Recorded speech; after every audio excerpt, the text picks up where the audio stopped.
Mas eu queria compartilhar com vocês um texto bíblico no Evangelho de Lucas, no capítulo 13. Quero deixar uma meditação ao seu coração. Lucas, capítulo 13, verso 6, diz assim: Então Jesus proferiu esta parábola. Certo homem tinha uma figueira plantada na sua vinha e, indo procurar nela fruto, não achou. Pelo que disse ao viticultor: Há 3 anos venho procurar fruto nessa figueira e não acho. Corta, porque ocupa ainda a terra inutilmente. Ele, porém, respondeu: Senhor, deixa este ano, até que eu a escave e a esterque. Se der fruto, ficará. Se não, depois mandarás cortar. Amém. Você pode fechar seus olhinhos por bondade? Paizinho querido, eu quero te agradecer pelo maravilhoso privilégio de estar aqui nessa casa, ladeado de pessoas tão abençoadas, tão cheias de Ti, pessoas que Te amam de verdade. Te louvo por esse dia tão lindo dos pais, onde muitos puderam aproveitar e estar com seus filhos. Eu te louvo por me dar o privilégio de chegar a tempo e ainda esta noite estar com os meus filhos. Eu te agradeço por tudo isso. Te agradeço pelo privilégio, Senhor, de ter te servido nesses países e até aqui o Senhor ter guardado o meu corpo das doenças que lá tem em abundância. Eu te louvo por tudo isso. Eu te louvo porque a tua mão forte também guardou essa igreja. Como já ouvimos aqui esta noite, te louvo porque fizeste milagres extraordinários na vida de muitas pessoas. Te louvo pelos filhos que virão através das mãezinhas que estão grávidas. Eu te louvo, Senhor, pelo grande privilégio de poder ajudar alguém, algumas pessoas que o Senhor tem tido os olhos através dessa igreja. Eu peço isso, Senhor, e abençoe agora, enquanto que ministraremos a Tua palavra, de algum modo, aquilo que eu falar, o Seu Espírito, Senhor, nosso maravilhoso Espírito, pode nos ensinar. Eu te peço isso no temor do Senhor, em o nome de Jesus. Amém. Antes de vos falar essa palavra, eu quero de todo o meu coração,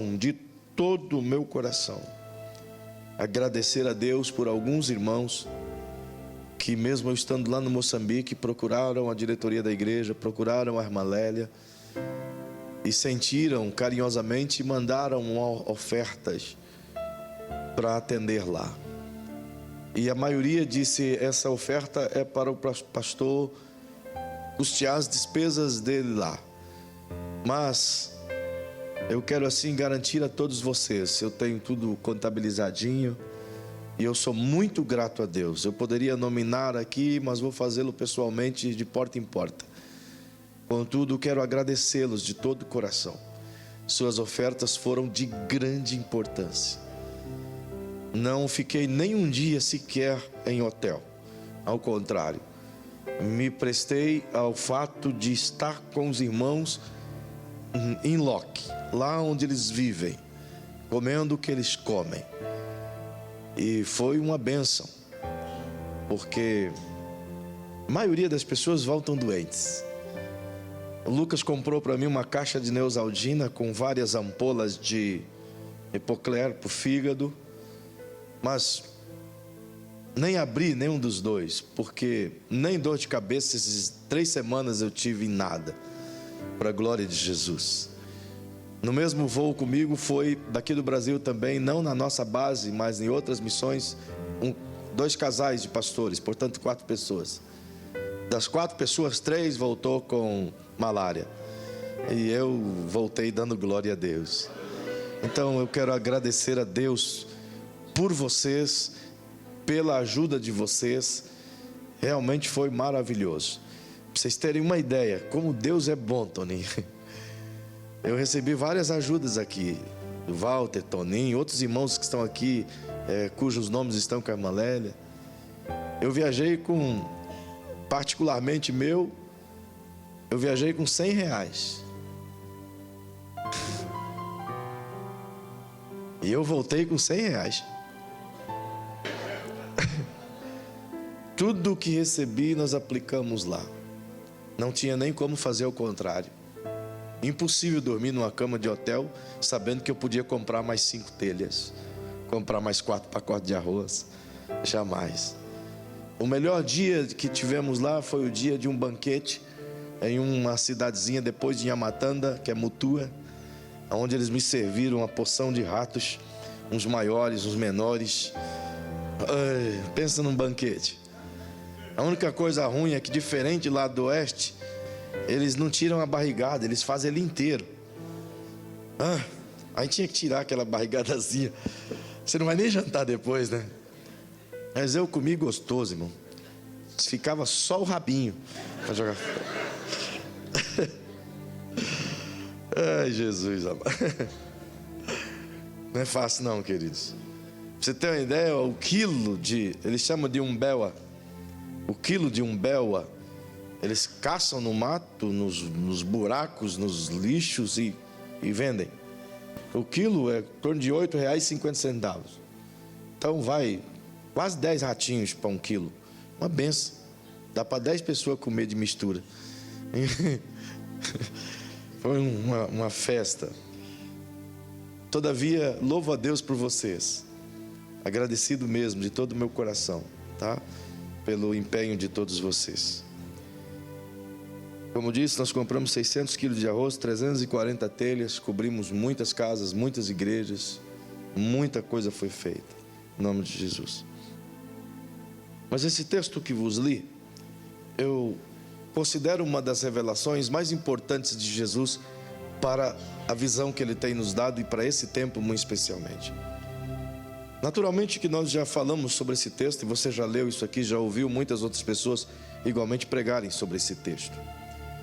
Mas é uma mensagem de Jesus de tal importância que merece ser mais uma vez exaurida.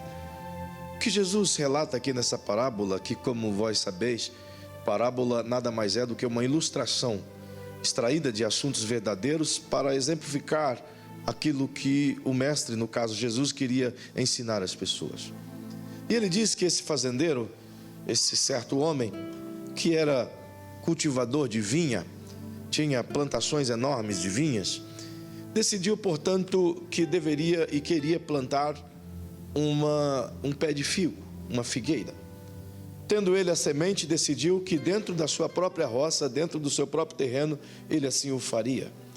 Embora dentro dessa cultura não é adequado se plantar uma figueira dentro de uma vinha, justamente porque a vinha exige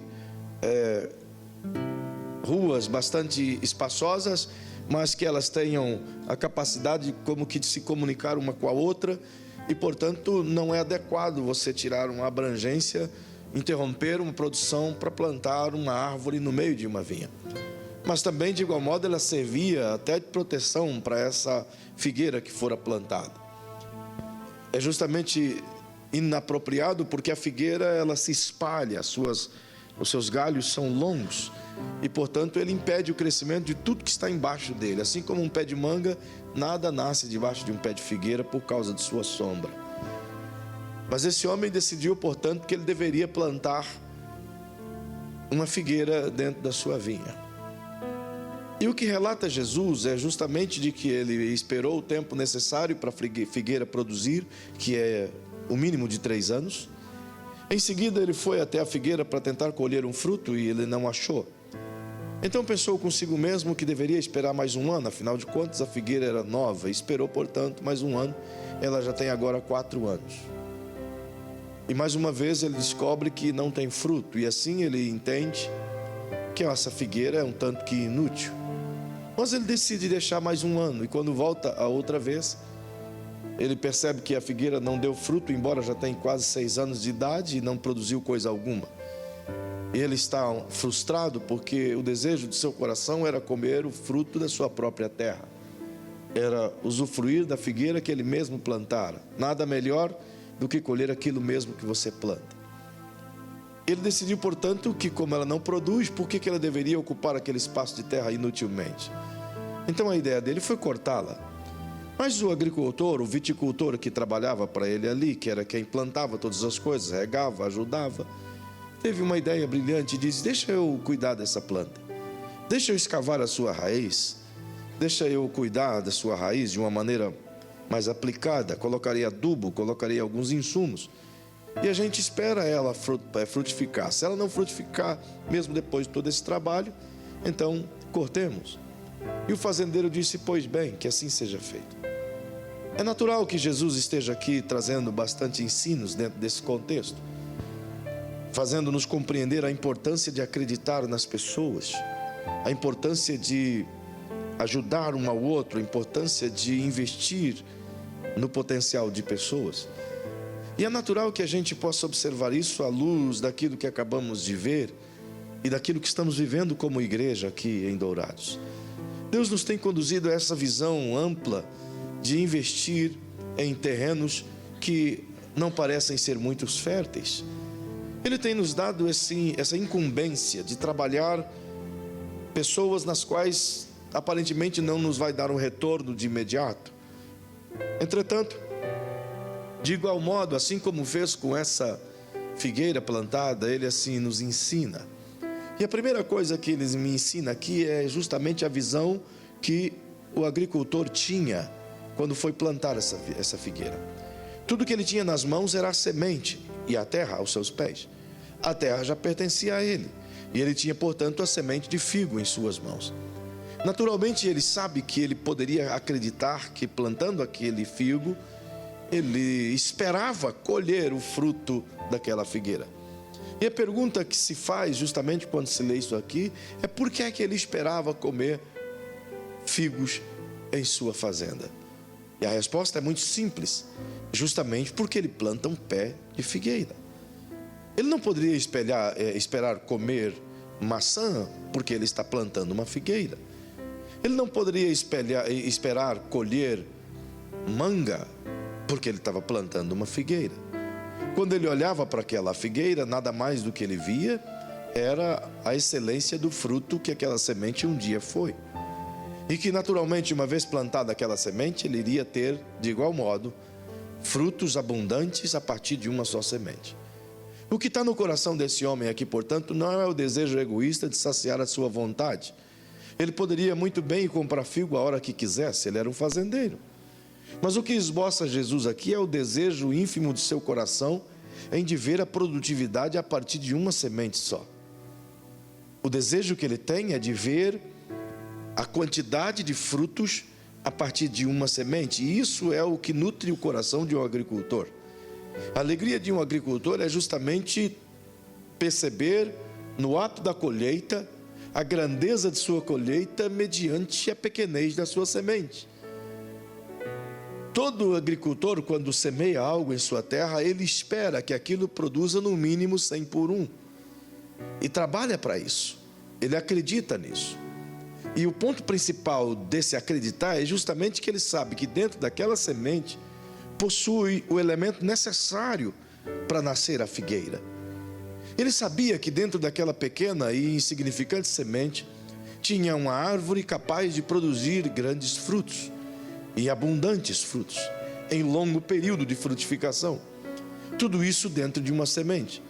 Só que a coisa principal aqui não é o fato de ter a semente, não é o fato de ter a terra, também não é o fato de você unir a semente à terra para que o processo aconteça. É o fato de acreditar que aquela semente vai produzir. Se ele não acreditasse que aquela semente serviria para plantar a terra, nada ia acontecer. Nem mesmo a árvore que aparentemente era infrutífera iria nascer.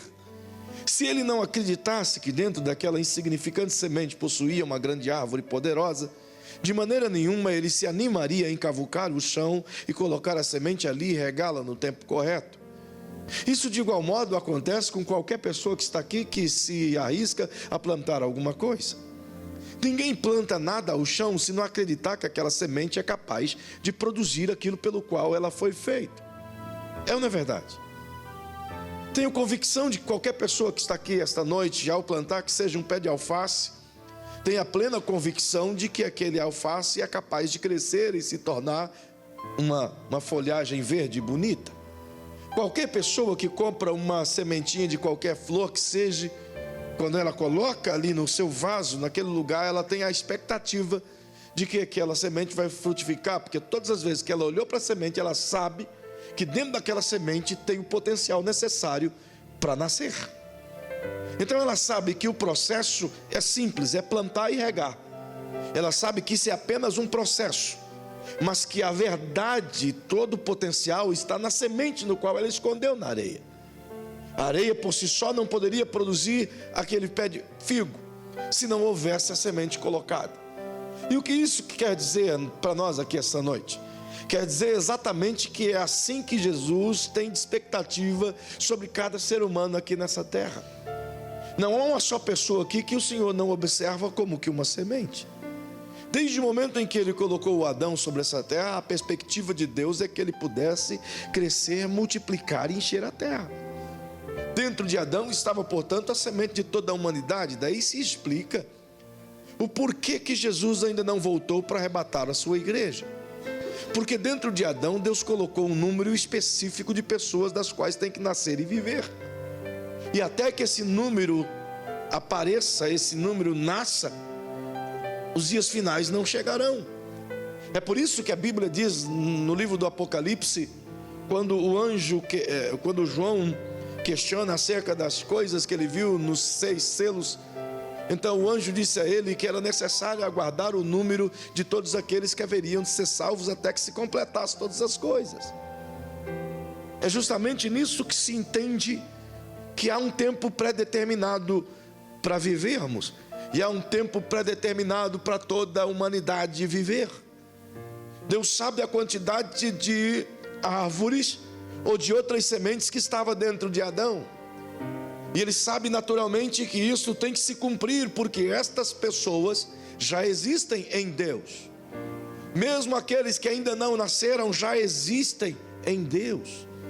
Foram criados todos de uma vez só em Adão. Deus criou toda a humanidade.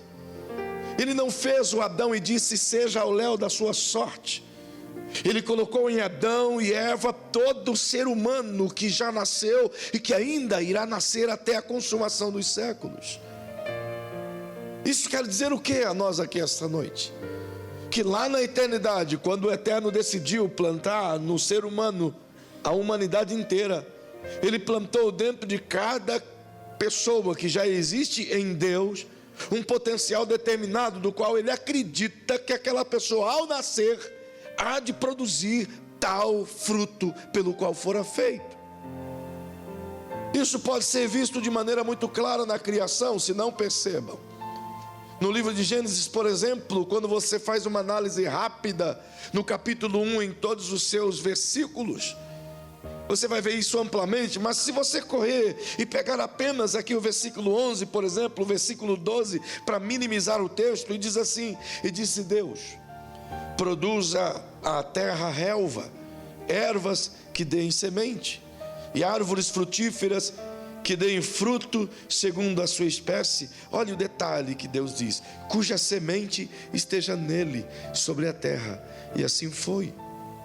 O versículo 12 mostra essa continuidade da produção de cada semente. Tudo o que Deus fez, Ele fez com um potencial internalizado dentro dela. Então eu queria que você olhasse para essa pessoa bonita, cheirosa e cheia de Deus que está pertinho de você. Cheirou? Viu? Diga para essa pessoa: você é igual a esta semente. Na eternidade Deus olhou você, colocou um potencial dentro de você. Então todas as vezes que Deus olha para você, Ele realmente acredita que Ele pode ir na sua vida e colher os frutos dos figos do qual Ele acredita que você pode produzir. Todas as vezes que Deus olha para nós, Ele olha com um olhar de perspectivas. Deus nunca olha para qualquer ser humano sob a perspectiva de fracasso. Porque se tem alguém que sabe o que colocou dentro de nós, é quem nos criou. Se tem alguém que sabe o potencial de cada um dos senhores e das senhoras, é quem te criou. Então, ainda que eu diga: eu não sirvo para nada, pastor, ou como dizem os nossos irmãos sul-africanos, pastore.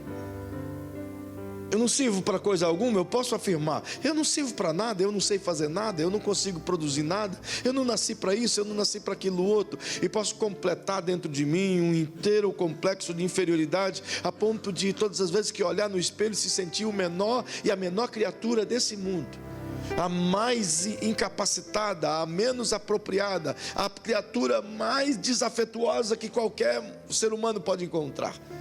Ainda que eu me faça vitimizado diante de todas as minhas falas, e olhando para isso tudo, e olhando para as pessoas que estão à minha volta, tudo que eu consigo perceber são os olhares de negatividade das pessoas em reprovação às minhas atitudes. Quando isso acontecer, ainda assim eu tenho que se lembrar que todas as vezes que Deus olha para mim, diferente das pessoas e diferente de mim mesmo, Ele está olhando sob a perspectiva desse agricultor que olhava essa semente aqui de figo quando planta na terra, sabendo que dentro dela possui uma árvore capaz de produzir figo.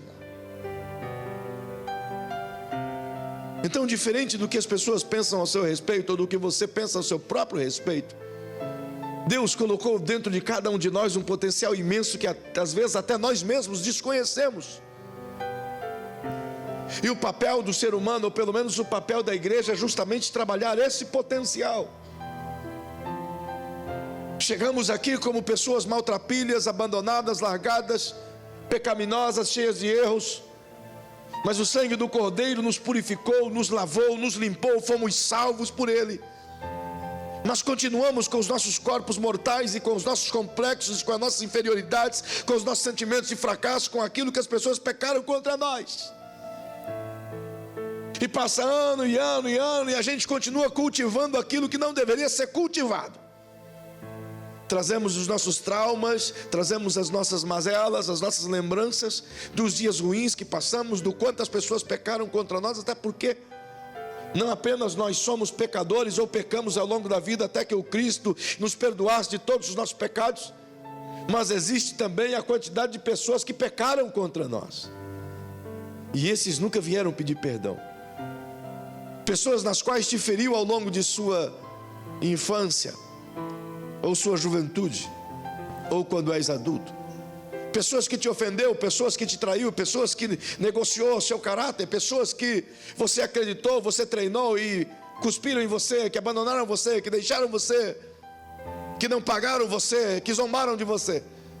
Em algum momento essas coisas ficam armazenadas dentro de nós, e elas se tornam como que os nossos próprios vilões vitimizadores, porque somos incapazes de rejeitar esse sentimento de que fracassamos em alguma coisa, de que pessoas fracassaram conosco, e tudo isso se avoluma de tal maneira que a única coisa que o diabo faz é pegar tudo isso e tampar os nossos olhos para o potencial que está dentro de nós. Então nos sentimos incapazes de fazer aquilo que pelo qual fomos por Deus capacitados.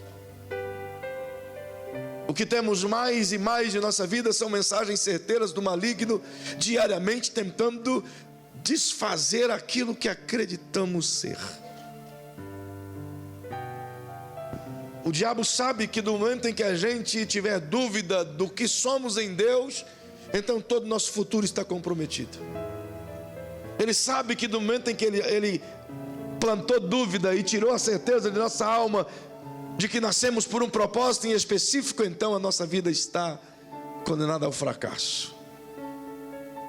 Porque se tem pessoas caminhando rumo à destruição, são justamente aquelas que estão em dúvida quanto ao propósito pelo qual elas foram feitas.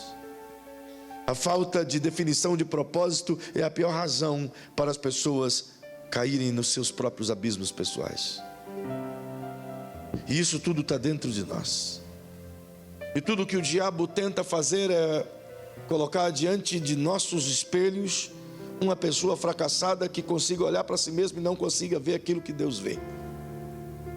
E ainda que você olhe para você apenas sobre o prisma das suas lutas, dos seus fracassos, das suas debilidades, e que elas são constantes, eu reconheço.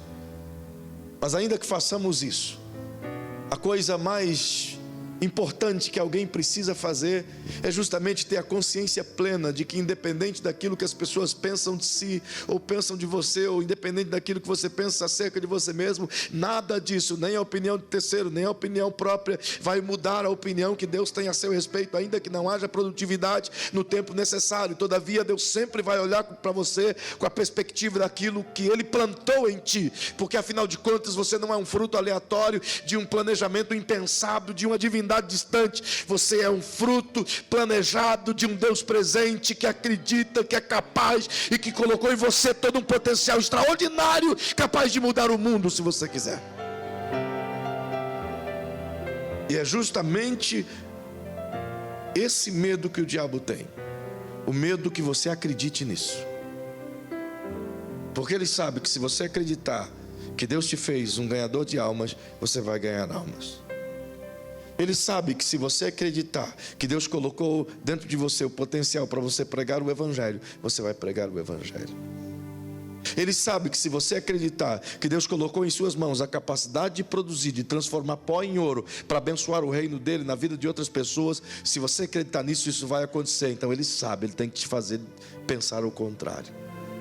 Ele sabe que se você acreditar que você é um instrumento comprado pelo sangue do Cordeiro, e que o Cordeiro levou sobre si toda a enfermidade, e portanto você tem autoridade sobre si mesmo para mandar a sua dor, a sua enfermidade embora, ele sabe que se você acreditar nisso, isso vai acontecer, e você não vai se contentar em curar a si mesmo, mas vai com certeza sair curando várias pessoas por aí afora, e expulsando o demônio de muita gente. E o diabo sabe que você é um perigo para ele, por isso ele tem que fazer de tudo para você desacreditar naquilo que Deus já acreditou. Então, se eu fosse você, eu olhava para essa pessoa que está ao seu lado e diga assim: você não tem ideia de quem está sentado pertinho de você aqui. Melhora esse diálogo e diga assim: você pensa que me conhece, não é? Olha com muito amor e diga: sabe nada, inocente. Ah, se você soubesse, certamente você me pagaria um jantar essa noite. A verdade, Clara, é que você foi, e eu vou ser muito prático aqui, eu não vou mais longe, tá? Mas pastor, tá no horário, não tá? Deu. Eu vou só concluir. A verdade mais prática e clássica de todos os tempos que eu quero dizer a você é que você foi planejado por Deus para esse tempo, para essa igreja, para essa pessoa, para esse lugar, para você mudar, construir, transformar, produzir aquilo pelo qual foi gerado dentro de você. Você não está aqui por acaso. Você não caiu aqui de paraquedas. Você não foi escolhido em um sorteio aleatório de números que estão dentro de uma cumbuca. Deus não te escolheu numa roleta. Ele olhou para você quando era ainda informe. Como disse Davi: me amou quando eu ainda nem existia. Olhou para ti quando no ventre de sua mãe você ainda nem sequer pensava em morar. Ele olhou para você quando seu pai sequer pensara em nascer. Ele olhou para você quando seu tataravô ainda brincava de fraldas e você não tinha nem ideia que viria. É nesse tempo de eternidade que ele olhou para você e disse: eu vou colocar um potencial aqui dentro que o diabo vai odiar, mas eu vou acreditar, eu vou investir, eu vou fazer, porque esse potencial há de salvar pessoas, há de alimentar pessoas, há de mudar pessoas, há de transformar pessoas e há de fazer pessoas felizes. É por isso que você está aqui, porque você não foi um fruto de um acidente. Talvez você diga: mas pastor, o senhor não sabe como eu nasci. O senhor não tem ideia de como foi meu nascimento ou a minha concepção. Eu posso não ter ideia de como foi a sua concepção, Mas você pensa que a sua concepção se deu quando o teu pai ou a tua mãe entraram em cópula e assim fizeram você. Ao contrário, a tua concepção não se deu quando o homem e a mulher se juntaram para fazer um. A sua concepção se deu quando a Trindade se juntou e disse: vamos fazer o homem, vamos fazer ele segundo o nosso propósito, segundo o nosso coração. Você não nasceu fruto de duas pessoas, um homem e uma mulher. Você nasceu do fruto do coração do Pai, do Filho e do Espírito Santo, quando na eternidade se reuniram para tratar acerca de você.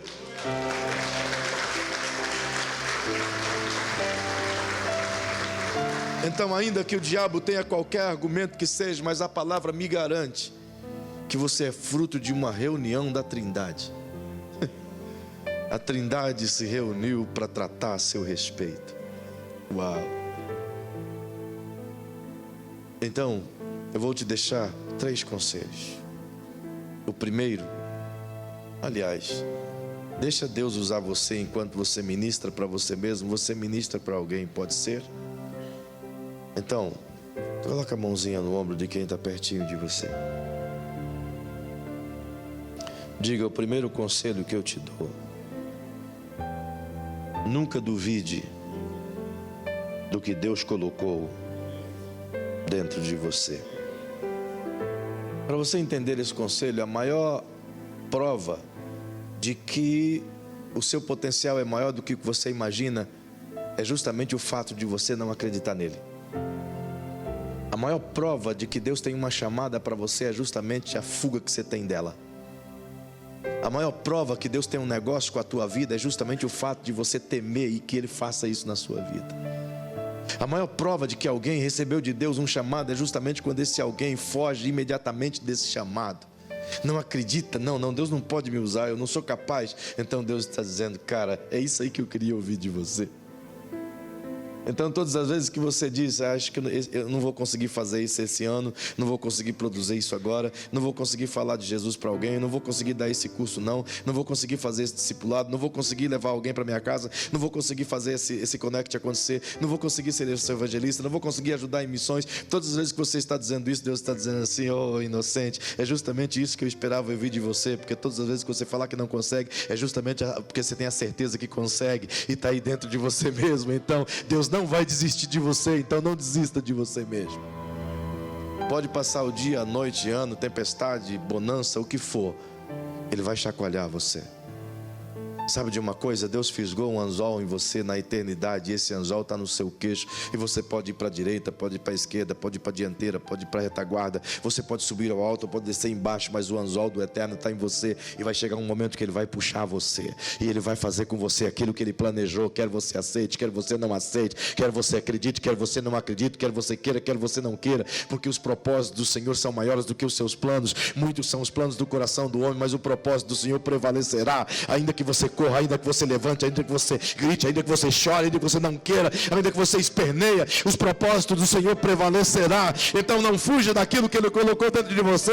Abre os braços logo e diz, como diz Gaúcho, te lança na presença de Deus, te agarre com o Senhor, e Ele vai levantar você como um estandarte, como uma trombeta profética, como um instrumento de cura, como tudo aquilo que a cidade precisa, como alguém que esse país precisa, como alguém que Moçambique precisa, como alguém que a Índia precisa. Deus vai levantar essa igreja como você nunca viu, porque Ele acreditou em você. Segundo conselho que eu te dou, diga de novo para essa pessoa que está aí, diga: não alimente em momento algum ciúme daquilo que eu vou me tornar em Deus.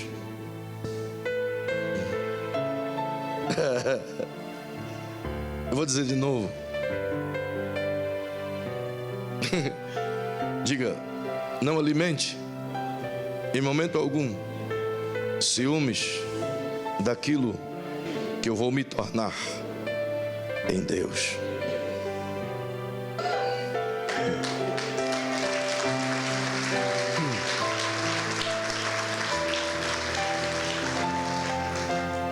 Você não tem ideia de quem você está sentado ao lado.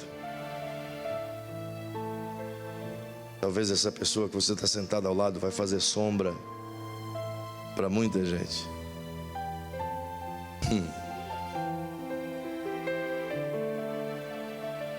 Aí Poderá ser que em algum momento, lá no seu coraçãozinho, venha essa pergunta: por que Deus está usando ele assim?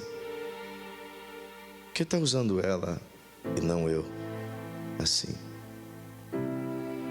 Não deixe isso alimentar no seu coração. Porque não é o tamanho da sombra que define o tamanho do ministério. É a quantidade de frutos que define esse tamanho. Certa feita, um pastor veio a mim. Estava pregando em Santa Catarina, em Itajaí. Esse homem é um pregador também. E ele estava muito abatido, triste. E veio a mim com bastante tristeza e disse: pastor, meu ministério é um fracasso. Estava olhando o senhor pregar, e ele usou essa expressão: Deus destila a palavra dele na tua vida e tal, e eu me sinto um fracasso. Por que meu ministério não cresceu? Sempre quis pregar em países ou multidões e nunca foi. Por quê, pastor? Ele me pegou de surpresa, lhes confesso. Estava muito cansado. Mas naquele momento eu supliquei ao Senhor e dentro da minha alma disse: o que eu vou dizer para esse homem, Pai? Ele é melhor do que eu, ele prega mais do que eu, ele anda mais do que eu vou dizer o que para ele? Então o Espírito Santo deu uma palavra aqui ao meu coração e disse-me assim, para transmitir a ele. Eu disse: pastor, o senhor já viu luzes de Natal? Ele disse: sim, de arvinha de Natal. Eu digo: sim. E o senhor já viu essas lâmpadas de poste? Ele disse: sim, sim. O senhor já reparou lâmpadas de abajur? Ele disse: sim, sim. Eu digo: o senhor já viu alguma lâmpada de estádio? Sim, já tive no estádio. Eu digo: o senhor viu alguma diferença entre elas? E ele disse: sim, uma é de estádio, outra de rua, outra de abajur, outra de Natal. Eu digo: mas que diferença o senhor viu? Ele diz: uma ilumina um estádio, outra ilumina uma rua. Eu digo: esse é o seu problema. Você está olhando o quanto ela ilumina, não quem ela é. Não importa quantas pessoas você ilumina ou iluminará, importa quem você é. Disse Jesus: todos vocês são as luzes do mundo. Uns iluminam 1 milhão, outros iluminam um só. Aquele que traz luz para 1000 pessoas é do mesmo tamanho daquela lâmpada que ilumina uma só. Não é a quantidade, mas é quem é. Então, abraça quem está pertinho de você e diga: nunca tenha ciúme de mim, porque você é uma luz igual a mim. Se a gente não prestar atenção nisso, essa é a pior arma do diabo contra ministérios: o endemoniado ciúme. Isso mata ministérios. Não mata de quem está sendo usado. Por exemplo, se Deus levantar a minha esposa e eu ficar com ciúme da grandeza do ministério dela, eu não vou matar o ministério dela com o meu ciúme, mas eu vou matar o meu ministério com o meu ciúme. O ministério dela, o Senhor vai frutificar. Todas as vezes que eu fico com ciúme do crescimento de alguém, eu estou dando alimento para o diabo interromper o meu próprio crescimento. Então nunca tente parar o crescimento de alguém. Ao contrário, todas as vezes que você incentivar o ministério de alguém a crescer, você está incentivando o seu próprio ministério a crescer. Essas pessoas que de alguma maneira têm feito parte da missão, estão ajudando a mandar o Lucas embora lá para a Ásia, de alguma maneira você não está ajudando o ministério dele a crescer, você está ajudando a sua própria vida a crescer. É isso que o Senhor está olhando para essa figueira. E o terceiro conselho que eu te dou, vou te dar esse conselho em pé. Fique em pé, por favor.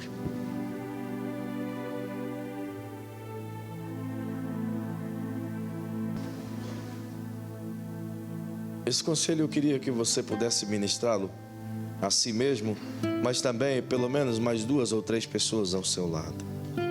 A passagem em Apreço, o viticultor disse assim: deixa eu escavar a raiz dessa figueira, deixa eu cuidar dela, daqui 1 ano ela vai produzir. Observe que há aqui um tratamento do divino.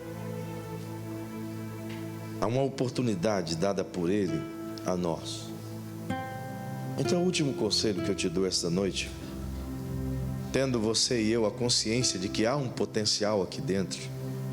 Irmão, há um potencial dentro de você ainda inexplorado. Se você simplesmente parar um pouquinho e pedir: Deus, me mostra só uma fração daquilo que o Senhor colocou aqui dentro, Ele terá prazer em abrir os seus olhos, e você vai ver que há dentro de você mais ouro do que a serra pelada, e você vai ficar encantado com tudo aquilo que tem dentro de você, e com certeza o Espírito Santo quer simplesmente a oportunidade de escavar as suas raízes.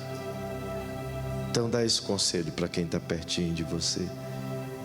Diga: deixa o Espírito Santo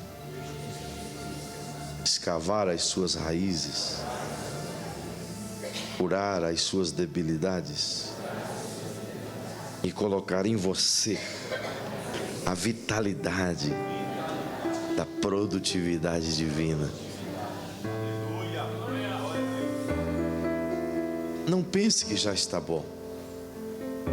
Não deixe seu coração armazenar aí dentro o sentimento de que eu já sei, eu já sou crente há 30 anos, eu já escutei todo tipo de mensagem, eu já sei tudo. Não alimente isso. Não trabalhe com uma pá empurrando para os outros aquilo que Deus está dando a você.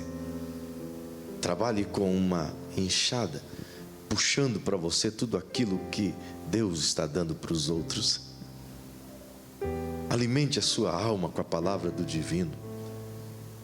E entenda, você é o único que pode permitir que o Espírito Santo use você como nunca te usou antes.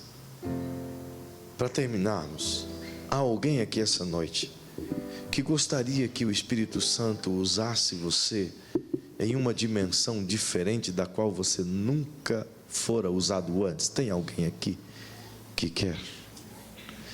Quem assim? Levante a mão bem alto.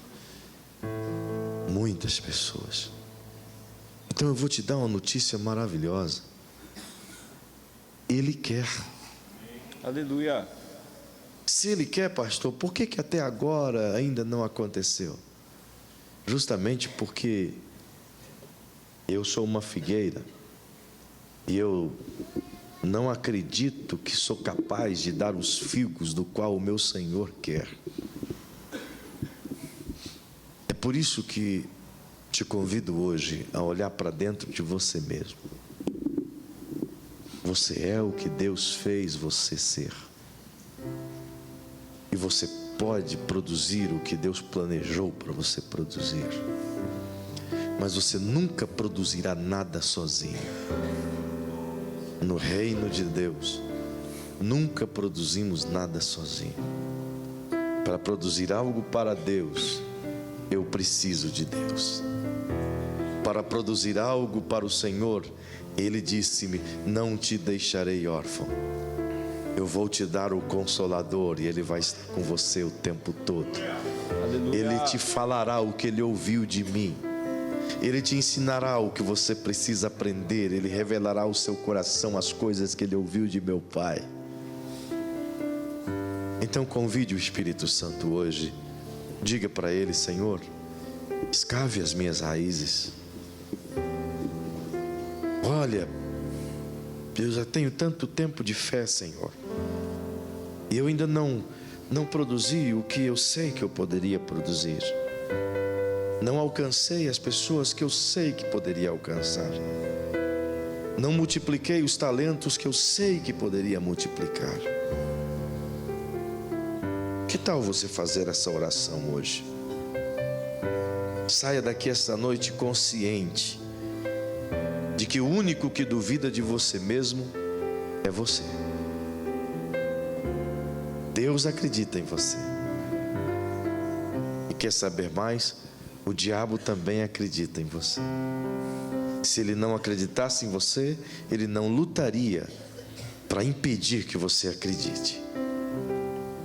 Então, se o diabo acredita no potencial que Deus colocou em você, por que você vai duvidar? Não é? Quer fazer comigo essa oração esta noite? Feche seus olhinhos agora.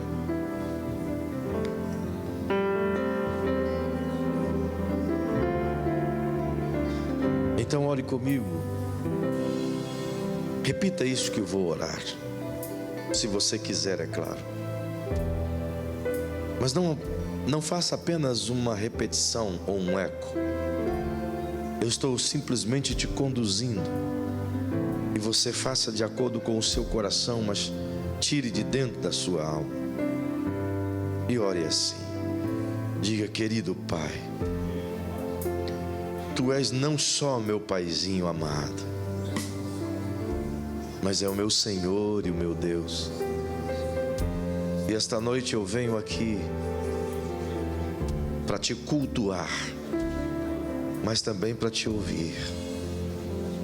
E eu tenho entendido, Senhor, que o Senhor acredita em mim, que o Senhor me fez, que o Senhor colocou valores em mim, que o Senhor me resgatou do pecado, lavou as minhas feridas, colocou em mim o seu Espírito Santo.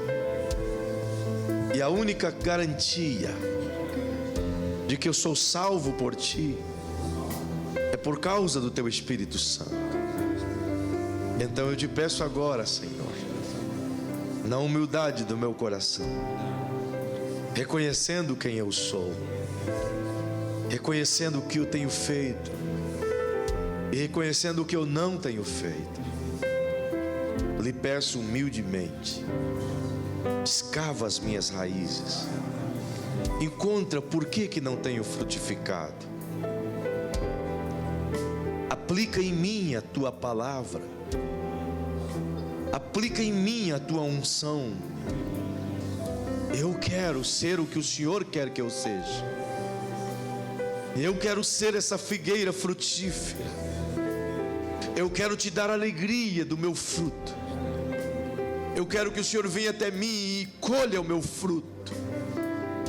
Então eu abro o meu coração, eu abro a minha alma e lhe peço, Espírito Santo, escave a minha raiz, cure a minha fraqueza e ajude-me, pois se assim eu fizer, certamente eu Te darei alegria.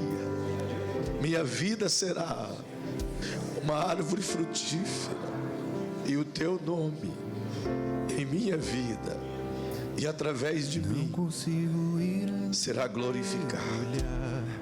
Assim eu peço, em nome de Jesus. Amém. Que existe Cante. dentro de você. O ouro eu consigo só admirar, mas Te olhando eu posso a Deus adorar. Sua alma é um bem que nunca envelhecerá. O pecado não consegue esconder a marca de Jesus que existe em você.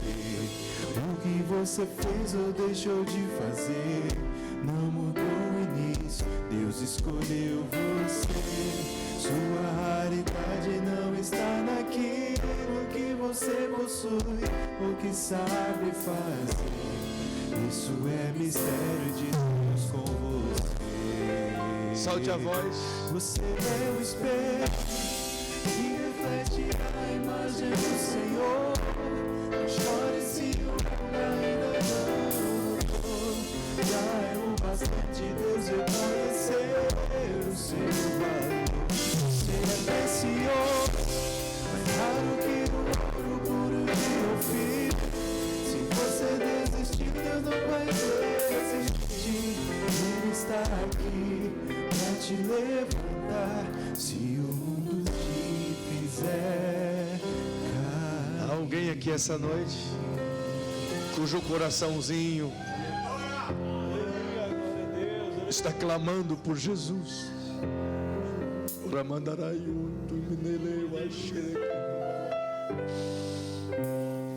Talvez você entrou aqui tão vazio. Eu quero te oferecer essa oportunidade agora de você abraçar Jesus, receber Jesus, em nome de Jesus. Onde está a primeira pessoa aqui esta noite que decide entregar o seu coração nas mãos do viticultor, nas mãos de Jesus? Onde você estiver, levante uma de suas mãos para eu identificar você. Há alguém aqui que quer entregar a vida a Jesus? Tem uma mãozinha à minha esquerda. Alguém pode me ajudar? Onde está mais alguém? Onde está uma segunda mãozinha levantada que quer entregar o seu coraçãozinho a Jesus e diz: eu quero, Jesus, ser trabalhado por ti, quero ser amado por ti. Vem, filhinha, dentro de você.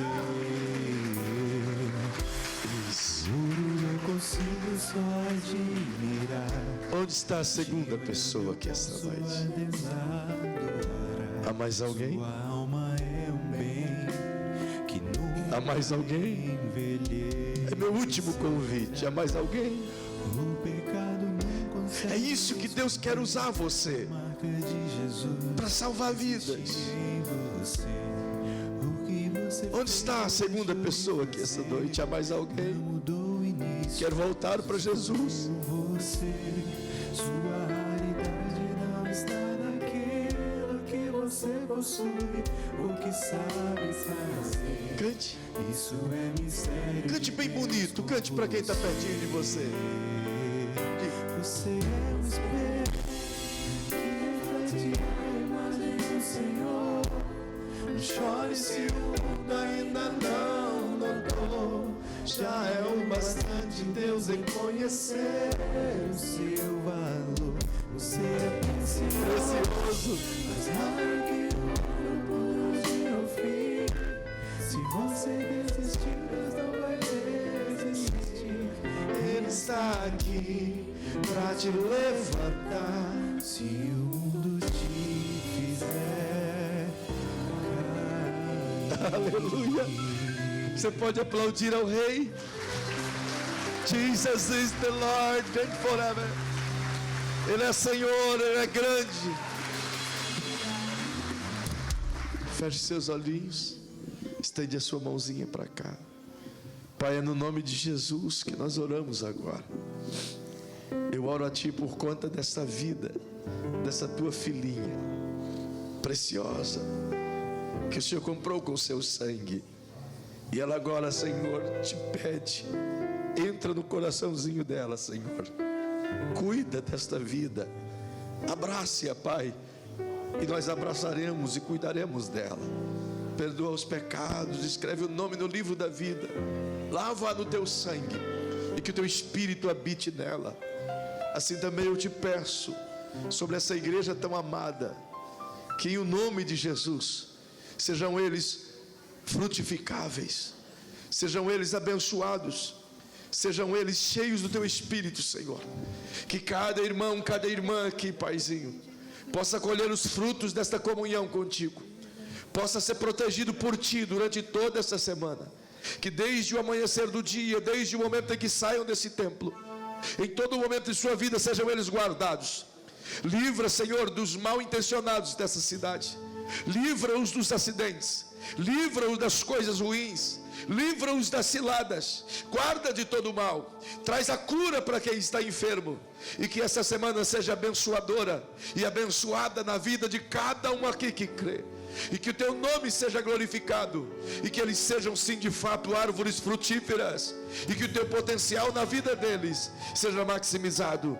Eu te peço isso agora, em o nome de Jesus, e que o teu grande amor, e que a tua graça, e que o teu favor, e que a tua comunhão esteja com a tua igreja, em o nome de Jesus. E os que creem gritam bem alto, amém.